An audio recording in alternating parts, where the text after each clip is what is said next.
auditrices. Bienvenue sur la plateforme Éclaireur Pro Vérité, le lieu par excellence où nous célébrons le festin intellectuel. Et nous disons merci à tous ceux qui nous font confiance et qui participent à cette agape intellectuelle pour essayer de lui donner tout le prestige que vous connaissez. Mesdames et messieurs, nous avons commencé déjà assez tard. On va donc vous priver des détails pour tomber déjà dans le premier sujet. Le premier sujet a pour titre « Protéger la démocratie à l'ère du populisme ». Ici, c'est un texte du père Alexis Dietz dans lequel il va nous expliquer comment on doit nécessairement protéger la démocratie à l'ère du populisme.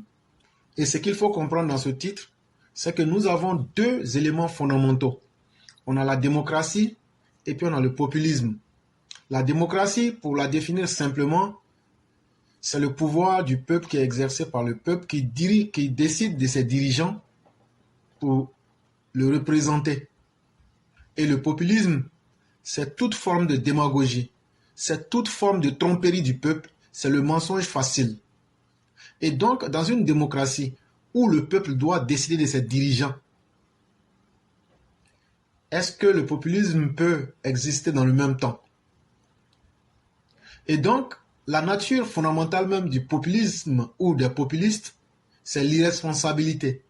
C'est le manque de courage de ne jamais dire la vérité pour ne jamais accepter la responsabilité de ce qu'ils posent comme action. C'est pourquoi vous verrez tous les populistes du monde en plein milieu ou à la fin, vous m'excuserez,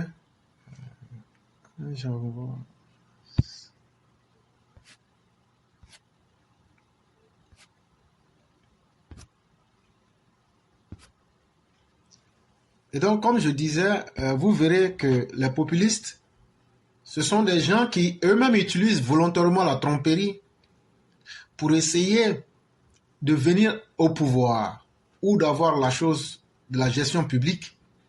Mais une fois dans le poste de la responsabilité, ils n'ont aucun argument pour réaliser ce qu'ils ont dit. Les exemples sont légion. Pour ceux qui sont en Côte d'Ivoire, on connaît un certain Laurent Gbagbo. Pour ceux qui sont au Mali, on connaît un certain Choguel Kokala Maïga. Et les exemples, ça n'en point finir.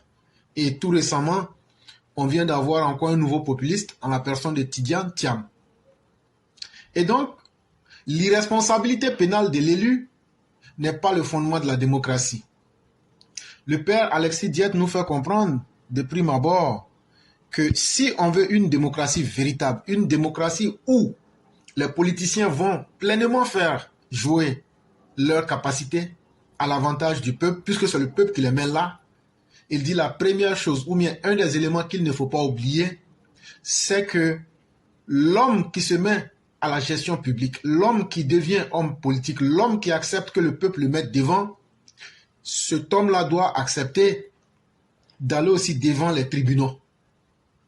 Sinon, si on transforme l'irresponsabilité en une marque déposée, on détruit automatiquement les fondements même de notre démocratie.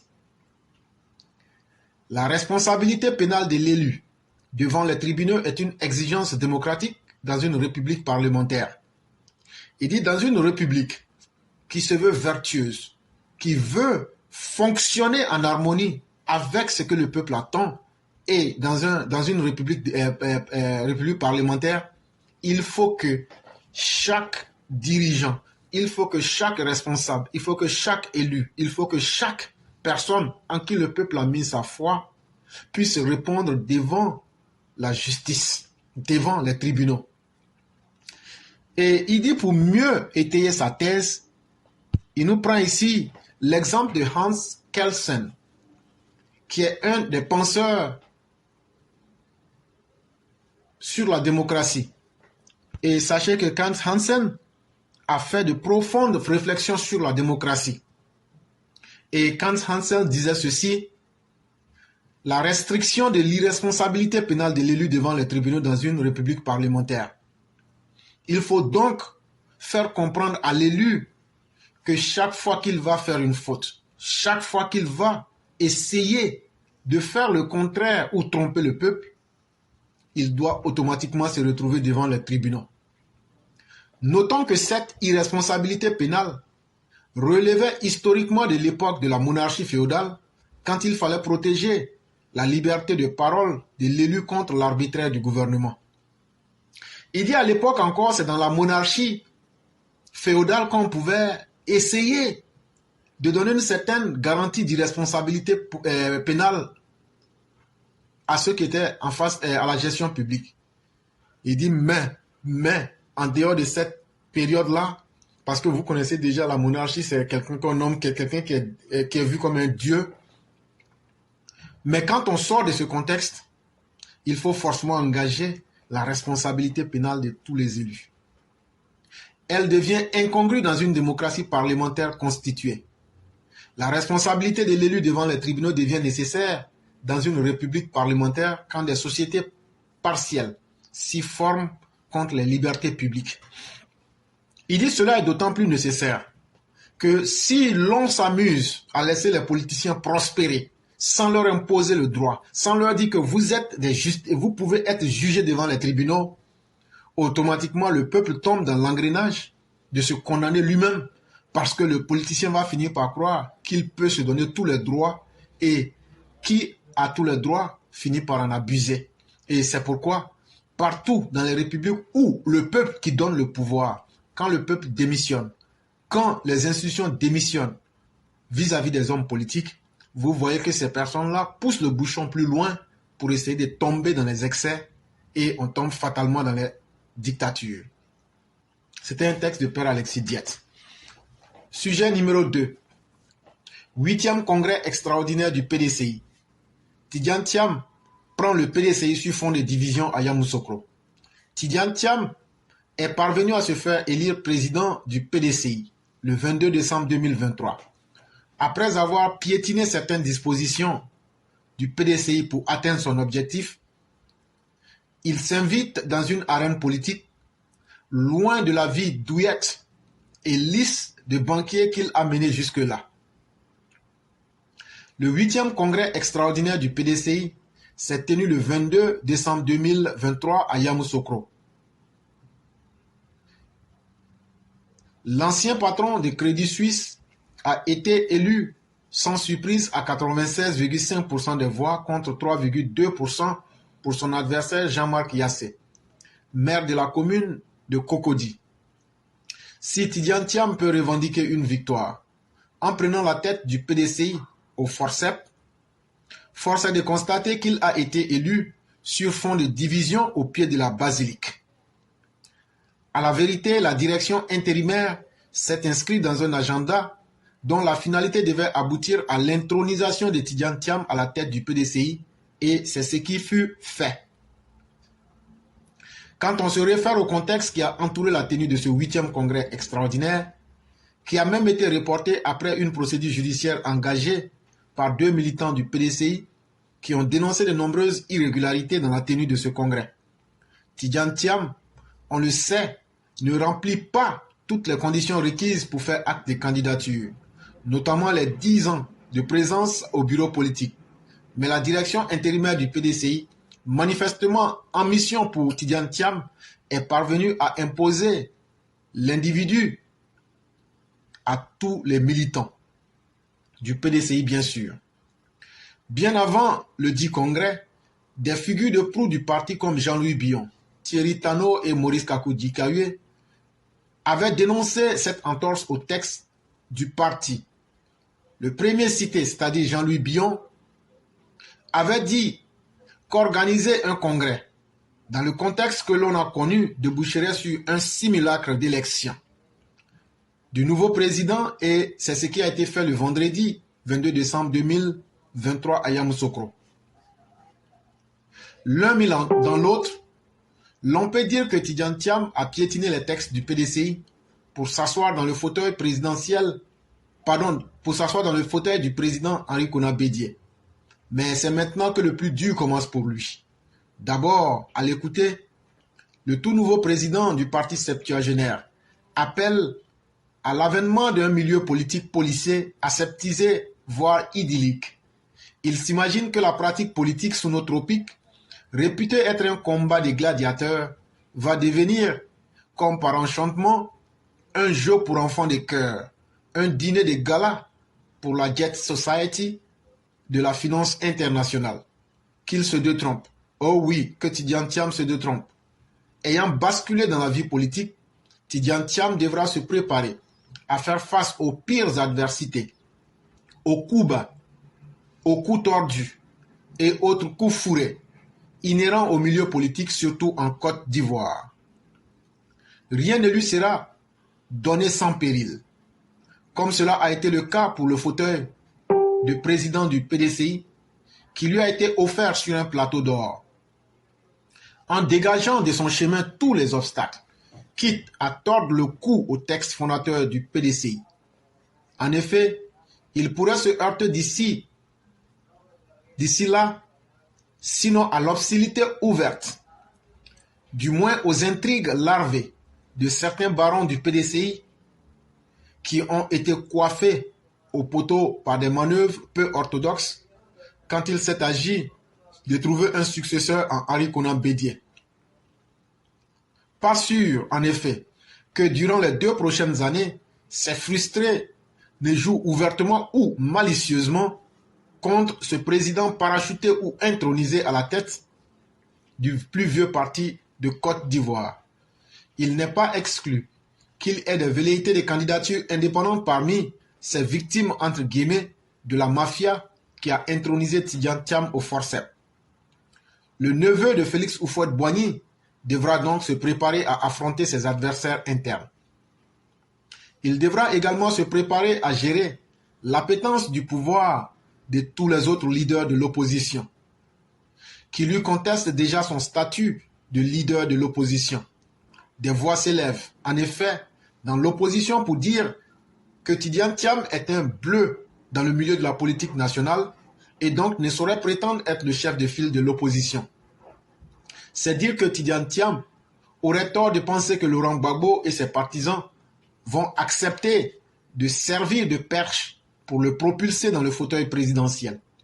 Autrement dit, il va lui falloir à Tidiane Thiam manœuvrer pour décoder les rouages entre guillemets de la vie politique nationale qui n'ont aucun secret pour le leader du Parti des peuples africains de Côte d'Ivoire. D'autant que, à en croire ses partisans, l'ancien chef de l'État n'a pas renoncé à l'idée d'être candidat à l'élection présidentielle de 2025.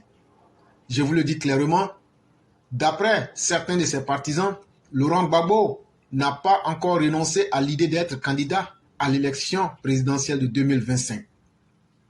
Last but not the least, le candidat du PDCI à ce scrutin devra se faire à l'idée qu'il faudra guerroyer pour arriver à des fins. Il va devoir faire face à l'adversité inhérente à toute bataille pour la conquête du pouvoir. Des pots de banane, des coups de gueule, des critiques quelquefois acerbes pourraient parsemer le chemin qui conduit au fauteuil présidentiel. Tout comme il devra savoir gérer l'influence du vieux briscard de son parti qui voudront lui faire bénéficier de leur connaissance des rouages du milieu politique national, avec le risque de l'initier, au sens initiatique du terme, aux mauvaises pratiques de l'ancien monde dont il aspire à tourner la page. Au total, après avoir été élu au forceps, le plus dur commence pour Tidiane Thiam, dont l'élection à la tête du PDCI suscite beaucoup d'espoir au sein des militants de ce parti. Désormais au pied du mur, ses chances de transformer l'essai seront appréciées à l'épreuve de la dure réalité du terrain. C'est un article tiré de l'avenir.ci.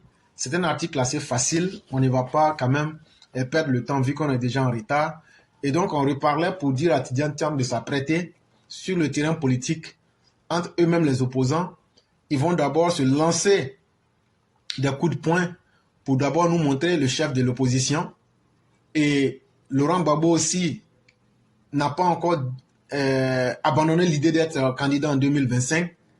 Et donc, ce que vous devez comprendre, c'est que personne n'est dupe et personne ne donnera son droit à quiconque.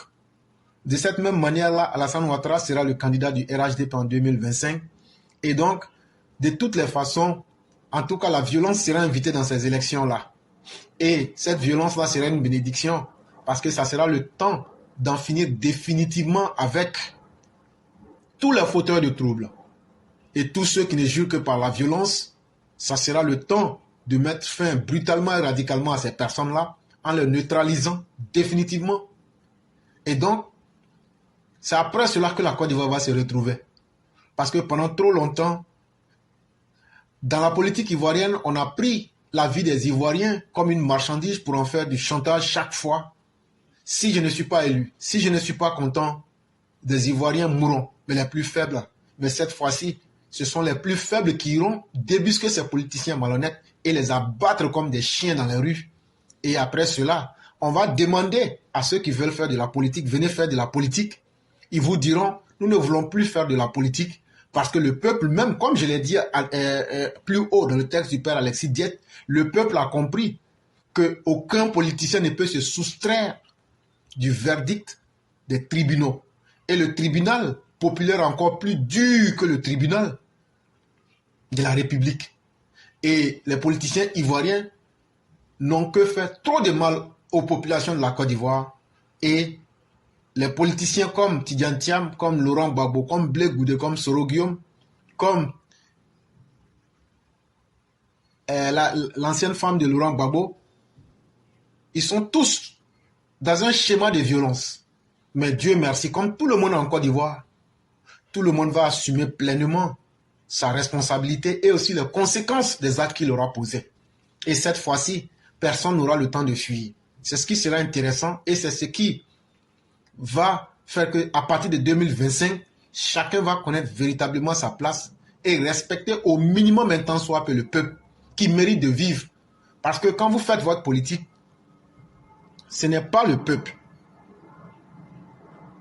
Ce n'est pas le peuple qui tire les bénéfices quand vous faites de la politique. Mais lorsqu'il s'agit d'assumer les conséquences, lorsqu'il s'agit de faire des morts, vous suscitez volontairement chaque fois des morts parmi les populations. Sachez que cette fois-ci, des dignes fils de la République vont se lever pour essayer de neutraliser tous les fauteurs de troubles. Tous ceux qui vont organiser de loin ou de près, ou qui seront associés, vous serez envoyés dans les tombes prématurément, mais violemment. Ça, on vous le dit, vous pensez qu'on s'amuse. Mais continuez, vous êtes déjà tous identifiés, mais il y a une fin à toute chose. On vous aura averti, on vous aura averti, on vous aura averti. Tous ceux qui veulent mourir, qu'ils continuent de s'abonner à la violence. On va vous donner ça propre et puis on va voir les conséquences. Sujet numéro 3. Futur candidat à la présidentielle en Côte d'Ivoire, Joël Nguessan, RHDP, on vous attend. Nous tendons allègrement vers la nouvelle année 2024. Mon souhait est que chacune et chacun des Ivoiriens puisse entrer dans la nouvelle année dans la paix et dans la sérénité. Ce sont mes vœux les plus chers pour nous tous. Alors, par anticipation, je souhaite à toutes et à tous une bonne et heureuse année 2024. Comme je me suis habitué à le faire en chaque fin d'année, je me propose encore de faire le bilan des actes majeurs de l'année qui s'achève en même temps que j'ouvre les pistes de réflexion et d'analyse pour la nouvelle année qui s'annonce. Quels ont été les faits majeurs de l'année 2023? Donc tout ce qui a été fait et les grandes choses qui ont été réalisées en 2023, c'est de cela qu'on va parler. Au plan politique, 2023 a été marqué par la razzia de notre parti, le RHDP, à toutes les élections locales, à savoir municipales et régionales. Du nord au sud, de l'est à l'ouest de la Côte d'Ivoire en passant par le centre, le RHDP a presque tout raflé, confirmant ainsi sa position de premier parti politique de Côte d'Ivoire. Cela est à mettre à l'actif du président Alassane Ouattara, président du RHDP, et à celui de notre direction exécutive. J'en profite pour féliciter la commission électorale indépendante qui a conduit ces élections électorales sans violence, ce qui était devenu rare sous nos cieux depuis plusieurs années. Autre fait majeur, ce sont les disparitions de personnalités politiques de premier plan. Le général Gaston Ouassena Koné, le ministre Ezan Akele, le président Francis Wodié et Henri Konan Bédié en 2023 sont tous décédés. Dernier fait majeur, ce sont les préparatifs de la future Coupe d'Afrique des Nations en abrégé CAN, qui se déroulera du 13 janvier au 21 février 2024 en Côte d'Ivoire. Beaucoup d'eau ont coulé sous les ponts sur ce sujet, surtout en ce qui concerne la malgouvernance de ce projet. Chacun y est allé de son commentaire. J'aurai l'occasion de revenir sur le concept de malgouvernance dans un ouvrage que je publierai très bientôt. Ce qui est certain, c'est que le président de la République, le président Alassane Ouattara, a confié le suivi des préparatifs de la CAN à un nouveau Premier ministre en la personne de M. Robert Beugri Mambé, ex-ministre gouverneur du district autonome d'Abidjan, celui-là même qui a réussi avec brio et succès l'organisation des Jeux de la francophonie en terre ivoirienne.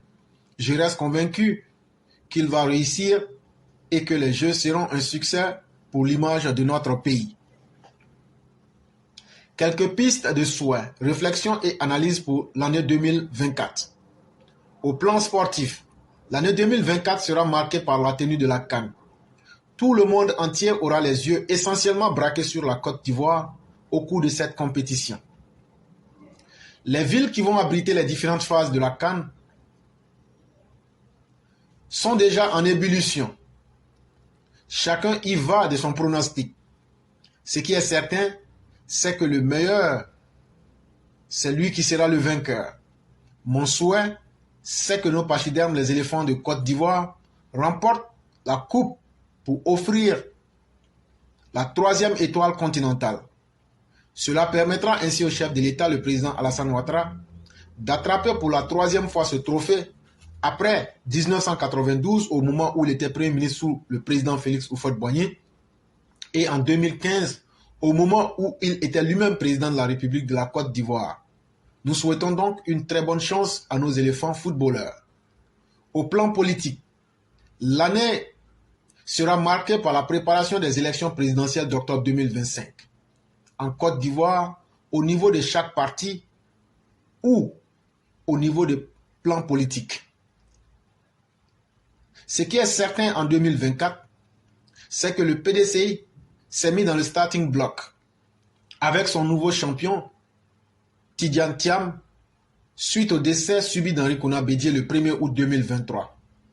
Parallèlement, le RHDP s'organise et continuera de s'organiser à travers l'enregistrement, la numérisation et la digitalisation de ses militants ainsi que leur fidélisation. Les présidents des femmes et des jeunes ont été élus pour redynamiser le parti. La direction exécutive du RHDP est à féliciter. Concernant le PDCI, Tidjane Thiam, le tout nouveau président, lors de sa première interview, 3 points de son intervention ont attiré mon attention.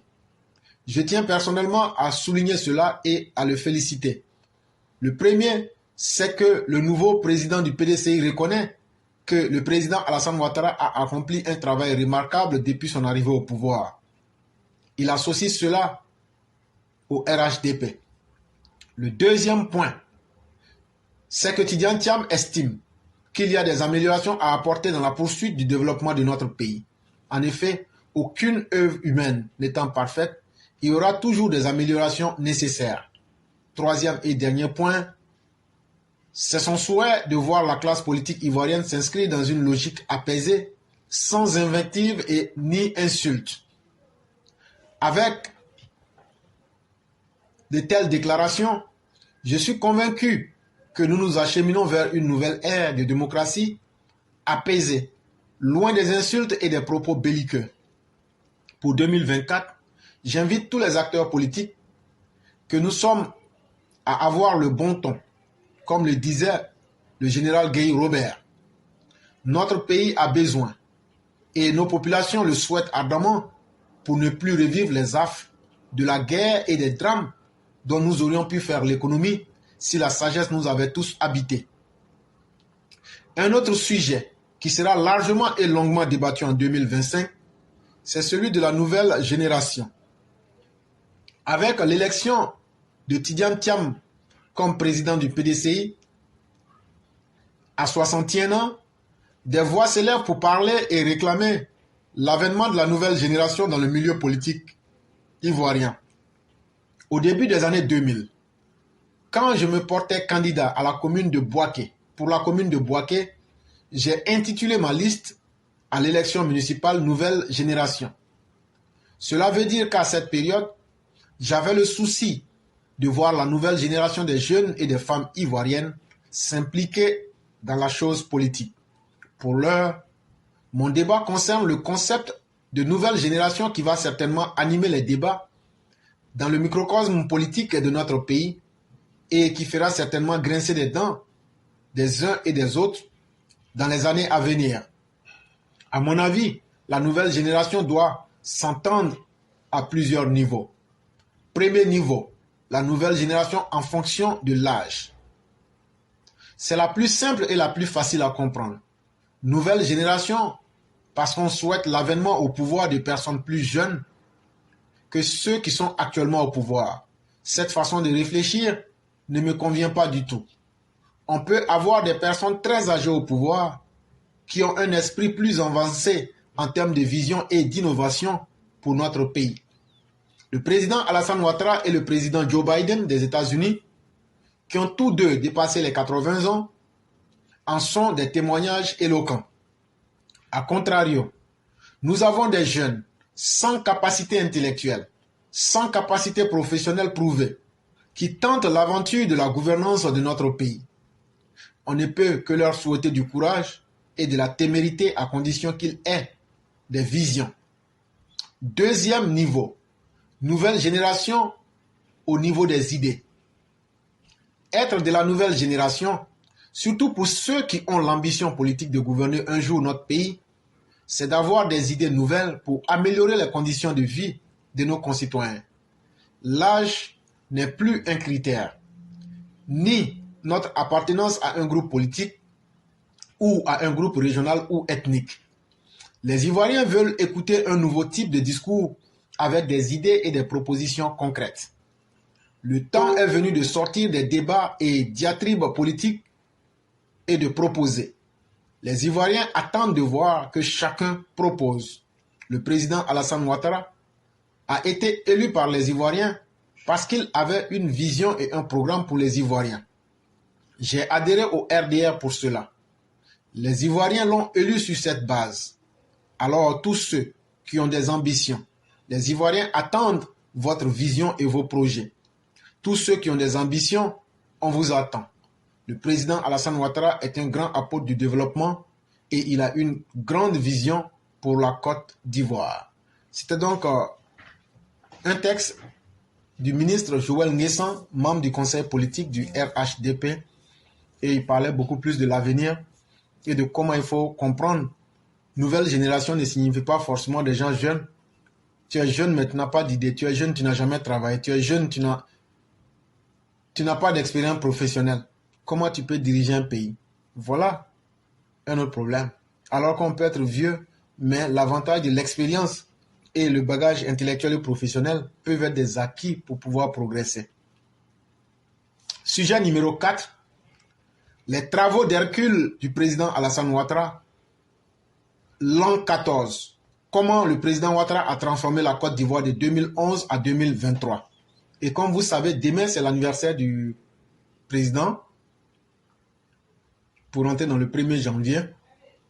Et donc, puisqu'on n'aura pas, c'est la dernière émission, on aurait souhaité que ceux qui prennent la parole aussi, si vous avez quelque chose à dire en termes de souhaits et de happy birthdays au président Ouattara, vous pourriez le faire.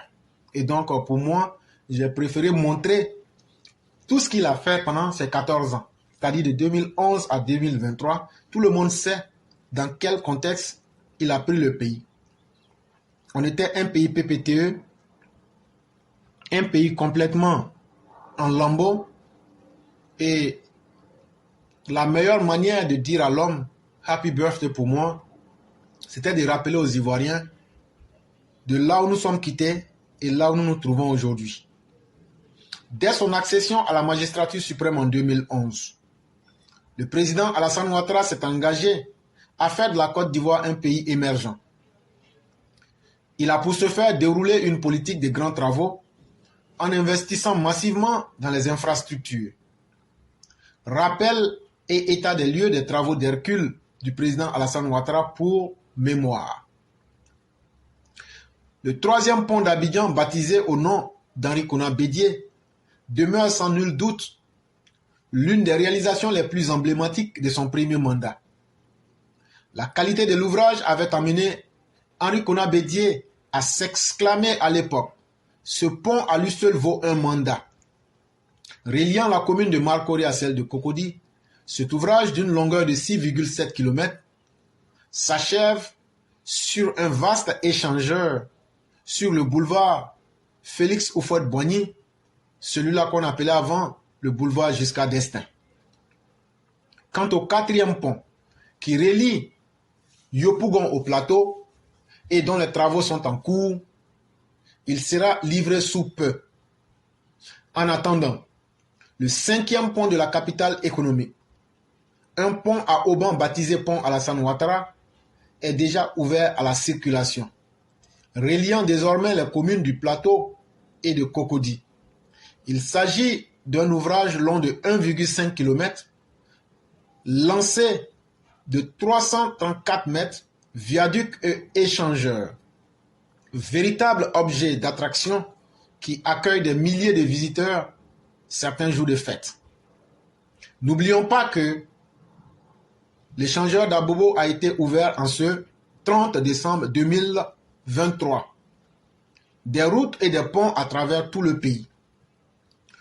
Autour du pont Ouattara se poursuivent des grands travaux d'aménagement de la lagune Ébrié et de la baie de Cocody. Il vise à résoudre durablement la problématique de la pollution de la baie et de son bassin versant. En termes d'infrastructure, la gouvernance Ouattara, c'est également le projet du métro d'Abidjan qui avance et qui contribuera à désengorger la mégalopole qu'est devenue Abidjan. Toujours à Abidjan, il y a le parc des expositions, bâti à quelques encablures de l'aéroport international Félix Houphouët-Boigny. Ce parc, l'un des plus grands du continent, a été inauguré le 17 juillet 2023 par le vice-président de la République, M. Tiemoko Meïlie Kone. Ce parc a été rêvé par l'ancien président Félix Houphouët-Boigny depuis l'exposition de 1985. Vous entendez, non? Quand ils viennent mentir pour dire que les 12 éléphants, tout ça là, c'est faux. Ce sont des projets que Félix Houphouët-Boigny avait écrits avant Ouattara, avant tout ce que vous voyez là, même avant Alassane Ouattara. Mais il n'a pas eu les moyens de les mettre en place. Et donc là, le parc d'exposition là faisait aussi partie de ces projets-là. Et donc, ce parc a été rêvé par le président Félix Houphouët-Boigny depuis l'exposition de 1985. Il a vocation d'abriter des événements internationaux d'envergure. Il avait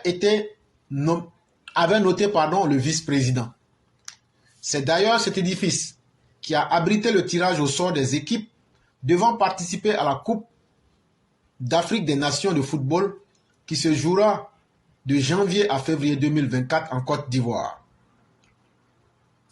En plus des programmes routiers pour décongestionner Abidjan, la capitale économique, le président Alassane Ouattara a entrepris de renforcer le réseau routier national, de construire des actes supplémentaires et des ponts à travers le pays, permettant par la même occasion l'accès plus rapide aux pays limitrophes. N'oublions pas le nombre d'écoles et le nombre d'universités construits sous la gestion du président Ouattara depuis 2011. Le pays s'est ainsi engagé dans des travaux de réhabilitation de l'autoroute A1 entre Abidjan et Yamoussoukro depuis 2013. Mieux, l'autoroute a déjà atteint la ville de Bouaké et va continuer son extension jusqu'aux frontières du Burkina Faso et du Mali. L'autoroute du sud-est qui conduit au Ghana est ouverte avec la section Abidjan-Grand Bassam. Parlons des infrastructures portuaires. Des travaux ont permis d'augmenter les capacités des ports autonomes d'Abidjan et de San Pedro. Le canal de Vridi a été élargi pour le développement du port autonome d'Abidjan. Aujourd'hui, l'accès des grands navires de commerce est plus aisé, ainsi que la desserte du deuxième terminal à conteneurs.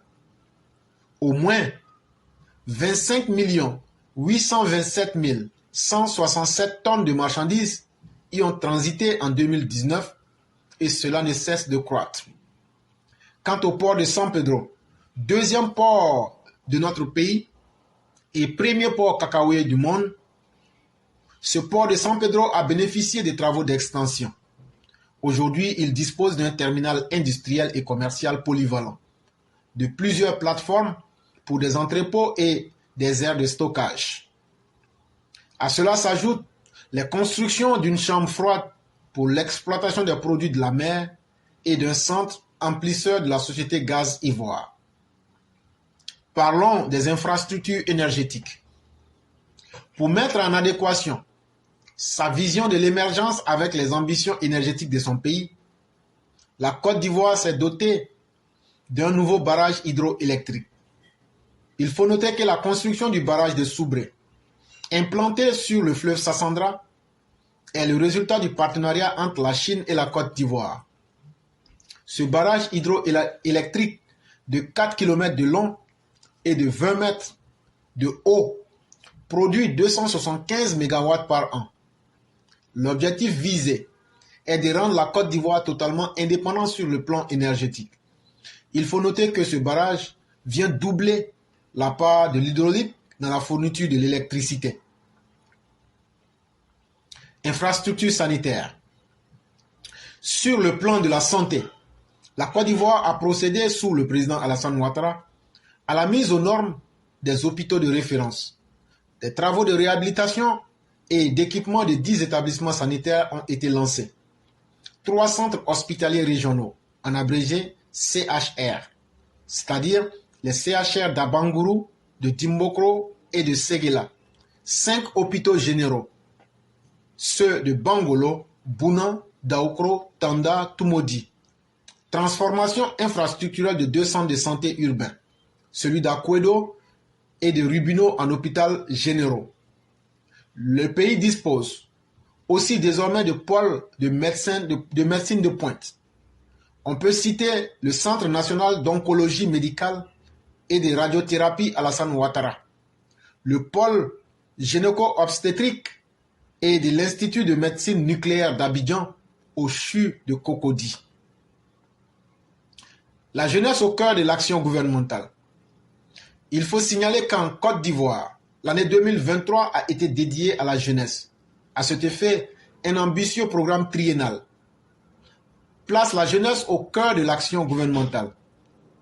Et ce, au travers des 3 axes, à savoir l'accélération de la formation, l'accélération de l'insertion professionnelle et l'accélération de la promotion de l'entrepreneuriat des jeunes, le renforcement de l'engagement citoyen et de l'éthique sociale de la jeunesse, l'amélioration des conditions d'épanouissement et de bien-être des jeunes. Parlons des revalorisations. À côté des grandes infrastructures sous l'administration Ouattara, il y a eu la revalorisation des salaires des travailleurs ivoiriens, aussi bien dans le privé que dans le public, pour l'amélioration des conditions de travail des fonctionnaires, des agents de l'État et des forces de défense et de sécurité. L'État a fait un effort additionnel d'environ 227 milliards de francs CFA par an. Aussi a-t-il revalorisé à hauteur de 20 000 francs CFA par mois l'indemnité contributive au logement pour l'ensemble des fonctionnaires et agents de l'État, y compris les forces de défense et de sécurité. Une indemnité restée inchangée depuis 1993 pour les fonctionnaires civils. Alassane Ouattara quitte quand le pouvoir? 1993. Et de 1993 jusqu'en 2022, il n'y avait pas eu de changement dans l'indemnité de logement, encore moins parler même d'augmentation des salaires. Et donc vous voyez qu'il y a des hommes qui sont faits pour travailler et d'autres qui sont faits pour ne rien faire. Quand vous prenez cette date-là, ça tout coïncide. La Côte d'Ivoire a travaillé de 1960 jusqu'en 1993. Quand Alassane Ouattara vient fin 89 et après la mort d'Oufou en 93, il quitte. Et après encore, on revoit la même Côte d'Ivoire décoller après avril 2011 pour nous retrouver en 2023, voire 2024. Et donc, les Ivoiriens doivent savoir que si c'est parler là qui rend un homme politique populaire là, Laurent Gbagbo a beaucoup parlé. Si c'est le mensonge qui peut rendre un homme politique fort, Laurent Gbagbo, il n'y a pas quelqu'un qui peut le dépasser dans le mensonge. Lui-même, il dit qu'il est boulanger. Si c'est la violence là, Laurent Gbagbo aura été le politicien qui a brillé par une nullité qui nous a conduit à une guerre civile des plus atroces. Et donc, voyez-vous, quand les mêmes choses se répètent, l'homme intelligent se dit non. Non, il faut pouvoir distinguer ce qui est vrai du faux. L'administration Ouattara, faut-il le faire remarquer, a révalorisé pour la première fois depuis 1960 l'allocation familiale qui passe de 25 000 francs, pardon, de 2500 francs s'il vous plaît, l'allocation familiale qui passe de 2500 francs CFA à 7500 francs par mois et par enfant, selon les modalités d'application habituelles pour tous les fonctionnaires et agents de l'État, y compris les forces de défense et de sécurité. Depuis que la Côte d'Ivoire a pris son indépendance là, quand tu étais fonctionnaire et que tu étais marié légalement, le gouvernement donnait 2500 francs par enfant chaque mois. Mais de 1960 jusqu'en 2022, c'était toujours 2500. C'est à partir de décembre 2022 que le président Alassane Ouattara va multiplier cela par 3. Ça passe de 2500 à 7500. Et donc, voyez-vous, au total, entre 2011 et 2021, les fonctionnaires et agents de l'État ont perçu, grâce aux différentes mesures prises par le gouvernement pour améliorer leurs conditions de travail et de vie, un montant cumulé de 2162 milliards de francs CFA, soit environ 216 milliards de francs CFA par an. À cela s'ajoutent les efforts au profit des agents retraités, d'un montant cumulé de 65 milliards de francs CFA, a rappelé le président Ouattara. Logements sociaux. Dans le cadre de sa politique de logements sociaux, l'un des grands projets du programme social demeure la cité Ado, dans la commune de Yopougon, qui regroupe 2172 logements sociaux, une école primaire, un collège, un complexe commercial, un centre médical, des aires de jeu et un foyer de jeunes. En termes d'infrastructures sportives, l'organisation de la CAN 2023 a amené la Côte d'Ivoire à construire de nouveaux stades. Ainsi, les stades Charles Kouna Bani à Yamoussoukro, Laurent Pokou à San Pedro, Alassane Ouattara à Abidjan et Amadou Gon Koulibaly à Korogo ont vu le jour. L'ancien stade Félix Houphouët-Boigny d'Abidjan et celui de Bouaké ont quant à eux été réhabilités. Et donc, mesdames et messieurs, à cela, il ne faut pas oublier, comme je le disais, les universités, les écoles. Il y en a eu beaucoup, il y a beaucoup qui a été fait. Mais comme nous le disons, toute œuvre humaine, il y a toujours quelque chose qu'il faut ajouter. Aujourd'hui, les politiciens que nous devons rechercher, c'est ceux-là qui peuvent dire, au vu de ce que le président a fait, voilà ce que nous on va venir ajouter, ou bien là où ça n'a pas marché, parce que tout n'a pas marché sous le régime Ouattara, ça il ne faut pas se mentir. Par exemple, la justice, on attend que les gens viennent nous dire sur la base du factuel et du réel, voilà ce qui n'a pas marché, que tout le monde peut reconnaître sans faux fuyant, et voilà ce que nous pouvons apporter. Voilà le seul remède par lequel vous pourriez être écouté. Sinon, toute autre forme de mensonge ou bien de patinage dans le vent ne saurait impressionner qui que ce soit. Mesdames et messieurs, nous avons terminé avec la présentation des sujets de ce jour.